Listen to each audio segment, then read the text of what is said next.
The Murders in the Rue Morgue by Edgar Allan Poe. Part 1. Paris. It was in Paris during the summer of 1840. There and then I met a strange and interesting young man named Auguste Dupin. Dupin was the last member of a well-known family, a family that had once been rich and famous. Auguste Dupin, however, was far from rich. He cared little about money. He had enough to buy necessities and a few books. That was all, just books.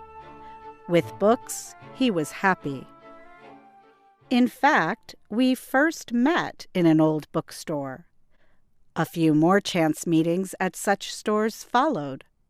Soon we began to talk. I was deeply interested in the family history he told me. I was surprised, too, at how much and how widely he had read. More important, the force of his busy mind was like a bright light in my soul. I felt that the friendship of such a man would be for me riches without price. So I told him how I felt and asked him to come live with me. He would enjoy using my many fine books, and I would have the pleasure of company, for I was not happy alone. We passed the days reading, writing, and talking. But Dupin was a lover of the night, so often we walked the streets of Paris after dark. I soon noticed that Dupin had a special way of understanding people. Using it gave him great pleasure. He told me once, with a soft laugh, that he could see through the windows that most men have over their hearts. He could look into their souls. Then he surprised me by telling what he knew about my own soul. He knew things about me that I had thought only I could possibly know. At these times, he acted cold and emotionally distant. His eyes looked empty and far away.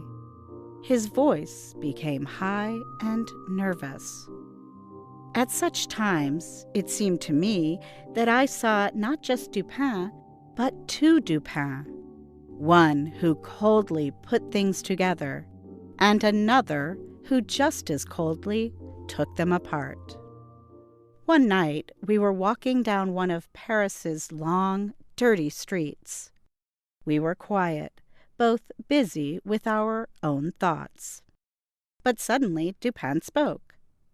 "You're right," he said. "He is a very little fellow, that's true, and he would be more successful if he acted in lighter, less serious plays." "Yes, there can be no doubt of that," I said. At first, I saw nothing strange in this. Dupin had agreed with me. This, of course, seemed to me quite natural. A few moments passed. Then it hit me. Dupin had not agreed with something I had said. He had agreed directly with my thoughts. I had not spoken a word. Dupin had read my mind. I stopped walking. "Dupin," I said, "Dupin, I don't understand. How could you know that I was thinking of—" Here I stopped speaking. If he really had heard my thoughts, he would have to prove it. And he did. He said, "How did I know you were thinking of Chantilly? You were thinking that Chantilly is too small for the plays in which he acts." "That is indeed what I was thinking. But tell me, in heaven's name, how did you know? It was the fruit seller. Fruit seller? I mean the man who bumped into you as we entered this street, maybe 15 minutes ago. Oh, yes, I remember now. A fruit seller with a large basket of apples bumped into me. But what does that have to do with you knowing I was thinking of Shanti? I will explain. Listen closely now. Let us follow your thoughts from the fruit seller to the stage actor Shanti. Those thoughts must have gone like this: fruit seller to cobblestones, cobblestones to stereotomy, stereotomy to Epicurus, to Orion, and then to Shanti. He continued, As we turned onto this street, the fruit seller bumped you. You stepped on some uneven cobblestones. I could see that it hurt your foot. You spoke a few angry words to yourself and continued walking. But you kept looking at the cobblestones in the street, so I knew you were thinking of them. Then we came to a small street where they are putting down new street stones. Here your face became brighter. You were looking at these more even stones, and your lips moved. I was sure they formed the word stereotomy, which is the name for how these new stones are cut. Stereotomy takes a large block and divides it evenly into smaller pieces. You will remember that we read about it in the newspaper only yesterday. I thought that the word stereotomy must make you think of the old Greek writer and thinker Epicurus. His ideas are also about dividing objects into smaller and smaller pieces called atoms.